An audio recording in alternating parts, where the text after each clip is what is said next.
প্ৰতিজনী ছোৱালীৰ দৰে নিজৰ বিয়াখনক লৈ ববিতাৰো এক আশা আছিল আৰু সেই আশা অতি সোনকালে পূৰ্ণ হৈছিল কাৰণ ববিতাৰ আঙুঠি পিন্ধোৱা হৈছিল আৰু এতিয়া বিয়াৰ প্ৰস্তুতি চলি আছিল। দুদিনৰ পাছত তাইৰ বিয়াৰ দিন আছিল আৰু তাই বহুতেই সুখী হৈ পৰিছিল। ববিতা চহৰত ডাঙৰ দীঘল হোৱা ছোৱালী আৰু মুকলি মনৰ আছিল আৰু নিজৰ জীৱনত আগুৱাই যাব বিচাৰিছিল। ববিতা এখন কলেজত প্ৰফেচাৰ আছিল আৰু ছ'চিয়েল ৱৰ্কাৰো আছিল। ববিতাৰ বিবাহ গাঁৱত বাস কৰা দীপাংকৰৰ লগত হৈছিল আৰু দীপাংকৰে এখন দোকান চলাইছিল। ববিতাৰ বিবাহৰ দিন আহি পৰিল আৰু দুয়ো এক পবিত্ৰ বান্ধোনত বান্ধ খাই পৰে আৰু ববিতাই নিজৰ নতুন ঘৰখনত গৃহ প্ৰৱেশ কৰে। ববিতাৰ শাহুৱেকে বন্তি কাঁহী লৈ দুৱাৰত ৰৈ থকা আৰু নতুন দৰা কইনাক আদৰি ভিতৰলৈ লৈ যায়। ববিতাৰ বাবে সকলো নতুনেই আছিল, নতুন ঘৰ, নতুন সম্বন্ধ, নতুন লোক। এজনী ছোৱালীৰ বাবে বহু কষ্টকৰ হয়, কিন্তু কোৱা হয় যে ছোৱালী জন্ম হওঁতেই নিজৰ লগত এটা বেলেগ শক্তি লৈ জন্ম হয়। সেইবাবে ছোৱালীয়ে সকলো ৰঙৰ লগতে মিহলি হৈ যায়। সকলো ৰীতি নীতি নিয়ম শেষ কৰাৰ পাছত ববিতা আৰু দীপাংকৰ নিজৰ কোঠালৈ যায়। তাহাঁতৰ এৰেঞ্জ মেৰেজ হৈছিল, সেইবাবে কোঠালৈ গৈ দুয়োৱে কথা পাতি এজনে সিজনক বুজিবলৈ চেষ্টা কৰিছিল। ববিতাই মাজে মাজে মেখেলা চাদৰ সলাই চুইজাৰো পিন্ধিছিল আৰু ঘৰখন আৰু ঘৰৰ সকলোৰে ভালদৰে চোৱা চিতাও কৰিছিল। আৰু এদিন ববিতা মাহেকীয়া হৈছিল আৰু তেতিয়া তাইৰ অলপ গা বেয়া হৈ পৰে। যেতিয়া তাইৰ শাহুৱেকে গম পায় তেতিয়া ববিতাক দীপাংকৰৰ পৰা দূৰত থাকিবলৈ কয় আৰু লগতে পাকঘৰলৈ যাবলৈ মানা কৰে।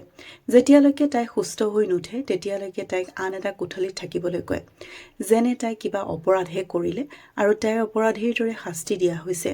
ববিতাই এই সকলোবোৰ দেখিবলৈ সহিবলৈ আচৰিত হৈ পৰে আৰু এই যুগটো তাইৰ শাহুৱেকে এনেধৰণৰ বিচাৰ কৰে। ববিতাই ভাবে সকলোৱে সময়ৰ লগত আগবাঢ়িব লাগে। এনেদৰে দিন মাহ পাৰ হৈ গৈ থাকিল। এদিন ববিতাৰ শাহুৱেকে তাইক ক'লে, এতিয়া নাতিপুতিৰ মোক দেখুৱাই দিলে নহ'লে কেতিয়া ভগৱানে মাতি পঠিয়াব কোনো ঠিক নাই। তেতিয়া ববিতাই কয়, এতিয়াই ক'ত মাতিব, নাতিপুতিৰ বিয়াখন পাতিব লাগিব নহয়। তেতিয়া শাহু বোৱাৰী দুয়োজনীয়ে হাঁহি দিয়ে। তাৰ পিছত ববিতা আৰু শাহুৱেকে দিনৰ আহাৰ গ্ৰহণ কৰি নিজৰ নিজৰ কোঠালৈ আৰাম কৰিবলৈ গুচি যায়। ববিতাই শাহুৱেকে কোৱা কথাত বিচাৰ কৰে আৰু তাই তেতিয়া ভাবে যে যি মাহেকীয়াক অভিশাপ আৰু অপবিত্ৰ মনা হয় তাৰ বাবেইতো ঘৰখনৰ পৰিয়ালৰ এটা অংশ জন্ম লয়। ববিতাই এই কথাত আৰু দকৈ ভাবিবলৈ ধৰে। তাৰ পিছত পুনৰ ভাবে সন্তান এটা ঘৰখনত থাকিবই লাগে। যেতিয়া নিশা দীপাংকৰ ঘৰলৈ আহে তেতিয়া ববিতাই দীপাংকৰৰ লগত সন্তানৰ বিষয়ে কথা পাতে। তেতিয়া দীপাংকৰে কয়, মায়ে ঠিকেইটো কৈছে, এই বিষয়ে ভাবিব লাগিব। গোটেই নিশা ববিতাই এয়াকে ভাবি থাকে যে সেইকেইদিন কেইটাত কোনেও নাভাবে যে এয়া অপবিত্ৰ নহয়, কোনো অপৰাধ নহয়। যিয়ে মোক এনেদৰে বেলেগ কৰি দিয়া হয় সকলোৰে পৰা, তাই আৰু ভাবিবলৈ ধৰে। তেতিয়া তাইৰ মনত এটি কথা আহে, এওঁলোকে বুজিব লাগিব যে মাহেকীয়া হোৱাটো অপবিত্ৰ নহয়, বৰঞ্চ সেয়া এক নতুন জীৱনৰ আৰম্ভণি হয়। পুৱা হলত ববিতাই নিজৰ শাহুৱেকক কয়, মা, মই ডক্তৰৰ ওচৰলৈ যাবলগীয়া আছে। তেতিয়া শাহুৱেকে সোধে, কি হ'ল তোমাৰ? মা, এই মাহত মাহেকীয়া হোৱা নাই, সেইবাবে ডক্তৰক দেখুৱাই আহোঁগৈ, ববিতাই কয়।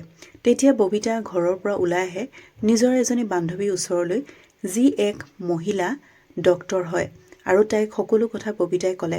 তেতিয়া ববিতাৰ বান্ধৱীয়ে ববিতাক কয়, তুমি শাহুক একো নকৈ ভাল কৰিলা।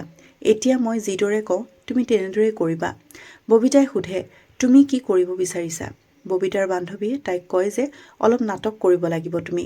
ববিতা, নাটক? কেনেধৰণৰ নাটক? তুমি তোমাৰ শাহুক ক'ব লাগিব যে তুমি মাতৃ হ'ব নোৱাৰা। ববিতা, কিন্তু তেওঁ মোক বিশ্বাস কিয় কৰিব? ববিতাৰ বান্ধৱীয়ে কয়, কি কৰে বিশ্বাস নকৰিব? কৰিবই লাগিব। মই কেতিয়া কামত আহিম?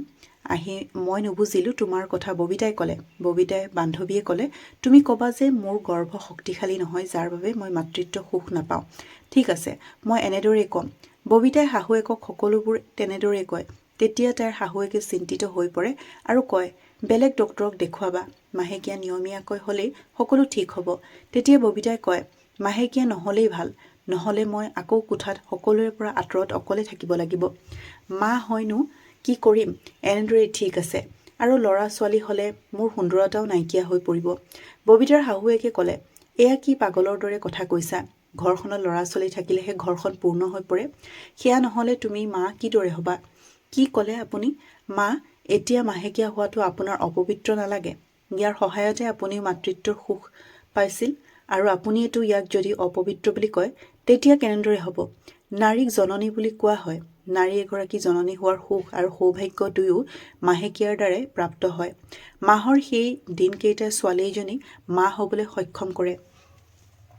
যিজনী ছোৱালী মাহেকীয়া নহয় সেইজনী ছোৱালীক কোনেও বিয়া কৰোৱাবলৈ সাহস নকৰে।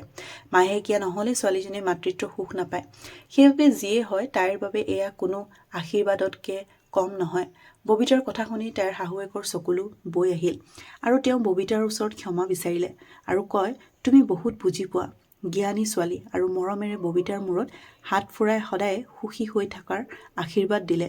বন্ধু বান্ধৱীসকল, কাহিনীটো শুনি কেনেকুৱা পালে কমেণ্ট কৰি জনাব। ভাল লাগিলে লাইক এটা কৰি দিব আৰু মোৰ চেনেলটো ছাবস্ক্ৰাইব কৰি দিবলৈ নাপাহৰিব। আজিলৈ আহোঁ, ধন্যবাদ।